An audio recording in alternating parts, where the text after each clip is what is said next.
it is our responsibility to highlight the inadequacies of the damnable contraption, that mankind may know that there is no country called Nigeria. It is dead, long gone and buried. As you're traveling along, you will see many people, you will see many women, you will see many traditions, you will see many cultures. But as soon as you see women tying two-piece wrapper, you know you're in the land of Biafra. Anywhere they stop tying two-piece of wrapper, you know you are at the boundary of Biafra. He was flabbergasted. He couldn't understand it. And then I proceeded to say to him, do you know the meaning of a nation? He said Nigeria is a nation. I said no, Nigeria is not a nation. It is not even a country. Nigeria is a contraption, whereas Biafra is a nation. And he was wondering, he kept pressing me, how can you say Biafra is a nation? It doesn't exist. And I said to him, Biafra have been existing for over 5,000 years. Biafra existed before Zamfara came. Biafra existed before Bini came, and Bini and Zamfara are the two oldest kingdoms you have in the whole of West Africa. Kanu came later on, and he was confused, he was perplexed, and I told him that we are educated, we are polished, and we are refined. Everything we tell you is the truth, everything we tell you is the gospel. Nigeria is not a nation, Biafra is a nation, and this evening, very methodically and academically, I will school you through all the steps and all the indices of a nation, that you may know that Nigeria is not a nation and can never be a nation before Britain. Biafra is older than Greece. Biafra is older than any other nation that I can think of. Perhaps going back to Mesopotamia. Biafra is very, very old, and I want to prove it to you. What makes a nation? That those things are lacking in the zoo. Any day our mothers come out to join what we are doing, that Biafra will come, and I'm glad that they are coming. Biafra is a mother nation. We say motherland, not say fatherland, and we say motherland for a reason, because everything about our culture, the way we are, who we are, is embodied in our women, in our mothers. When we hear about people talking about feminism and to give women more rights and equal power, and I said to them, you have not been to Biafra. That in Biafra land, our women are the people who actually run our day-to-day life. That is how it's always been. I have not heard of where women are discussing in the village and men will come out to talk. It's not done anywhere. Not in Biafra land. That is why Chukwu Abiyama used our mothers to give us the boundary of Biafra, all the way from Edo State, all the way from Benue State, right down to the Atlantic Ocean. Anywhere they tie two-piece wrapper, that is the land of Biafra. And I will prove to you why that is the case. You know, some idiots are saying, oh, but you can't hear. Are you telling me it's just wrapper? I said, because you know nothing. Academically, you are nobody. Absolutely nobody. Because if you can see in the spirit, you will be able to appreciate what we are trying to teach you. Now listen carefully. A nation state is a state in which, listen carefully, in which a great majority, listen, shares the same culture and is conscious of it. They did not say language, they did not say religion, they did not say social habits. They said you must share the same culture. I repeat, not religion, not language, not social. They said culture, and you must be aware of it. The nation state, listen carefully to go to Google and Google it. Define a nation. I'm coming. Listen carefully, please. A nation state is an ideal in which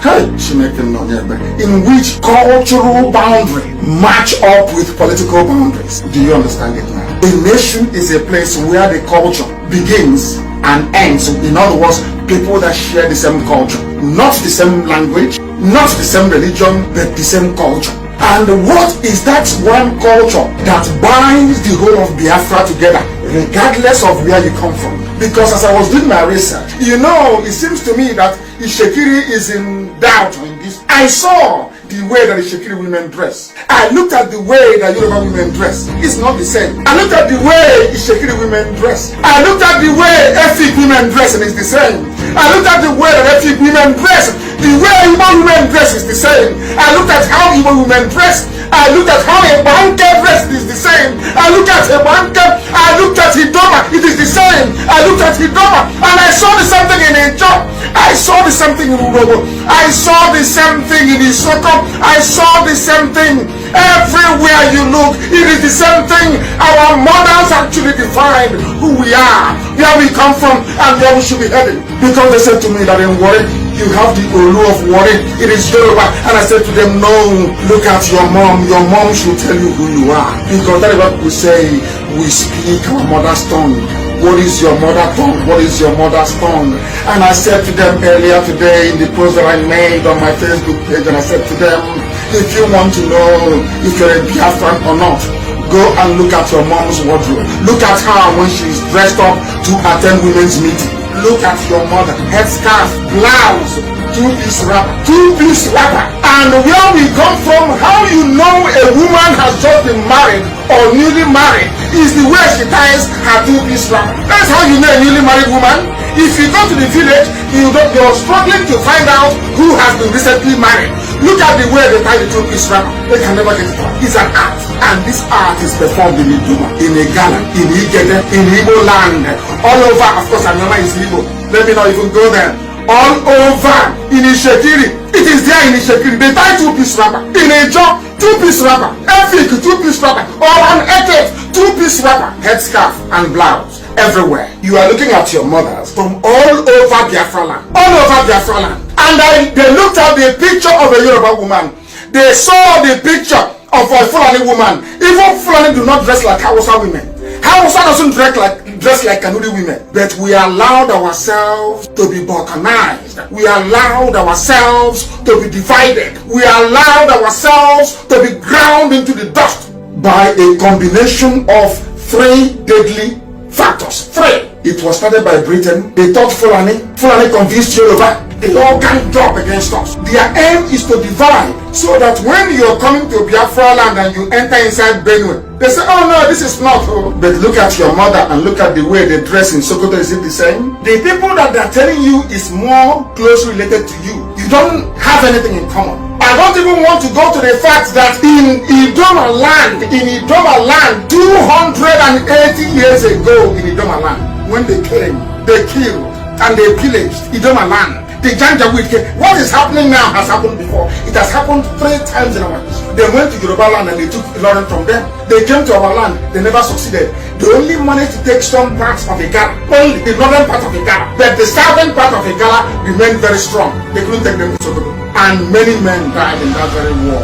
If you're from Anambra State and you have an elderly man tonight in Anambra, anybody who is over 100 years old in Anambra and a man that has got all the thinking faculties intact, go to him and ask him, did your father ever tell you, or people, is there any legend in your village that there was a time there were no men in the Idoma land, that Igbo men had to go to Idoma land to pregnant the women to give birth to sons and to daughters according to the Bible? What the Bible said should happen. Did that ever happen or not? Ask any elderly man in Anambra right now, over 100 years old and can articulate properly. Ask him, ask them. And as they are dividing us and they are coming, they divide and they conquer you. As they are divided, they capped off Idoma, they capped off Igede, they've conquered them. Say, you're part of the North. Ask them, what is the title of the overall traditional ruler of Idoma land? He is called Ochi Idoma. Ochi Idoma means Onyenachi Idoma. A simple Igbo word. Ochi, somebody, a ruler. Onyenachi Ochi Idoma is called. They have 4 market days. The name of their first child, a girl, is Anthem. And somebody who is answering Fatima from Mali, all the way from Mali, will come into Idoma. Hey, Igbo man is a problem, oh. And you that is telling that Igbo man is your problem, he cannot even differentiate between an Igbo woman and a Idoma woman, or a Igbo woman and a Igede woman. Because when they start killing you in the north, they are pursuing women wearing a blouse and 2-piece wrapper. They're not going to ask you, oh, are you Igbo? They will kill everybody. It doesn't matter if you're a job, it doesn't matter if you're Shekiri, it doesn't matter if you're Urobo, because you will tie 2-piece wrapper. And that's how you know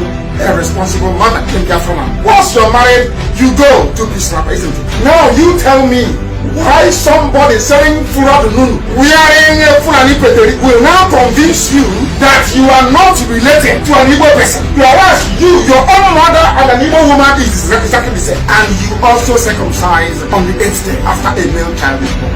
Our women, they are like a vessel.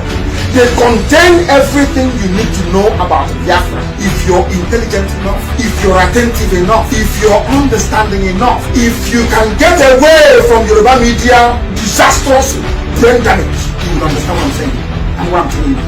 Now let me ask you this question. Is a majority of Nigerians, they share the same culture? The answer is no. even Kanuri in the north. The only thing tying Kanuri to Fulani is religion, is Islam. The only thing, two things tying Hausa to Fulani, their women don't even dress the same. The only thing tying Hausa to Fulani is language, Hausa language, and religion. That's all. Do they have anything, any cultural affinity in the answer is no. The Fulanis, they have MN. You don't have MNs in Guano. It was when the Fulanis came, and who is the MNs? Before the Fulanis came, they had the shape of Fulani, not an MN. Before the Fulanis came, the Hausas had twins, not MN. So even culturally, they have nothing in common. Absolutely nothing in common. But the collective idiocy and stupidity of the native nations within the contraption called Nigeria is what gave Fulani the leeway to do what they do. The only thing that binds a nation together is cultural affinity, and they must be conscious of it. It is that consciousness that the white man removed through Willing's commission. It is that consciousness that Fulani removed through waging this war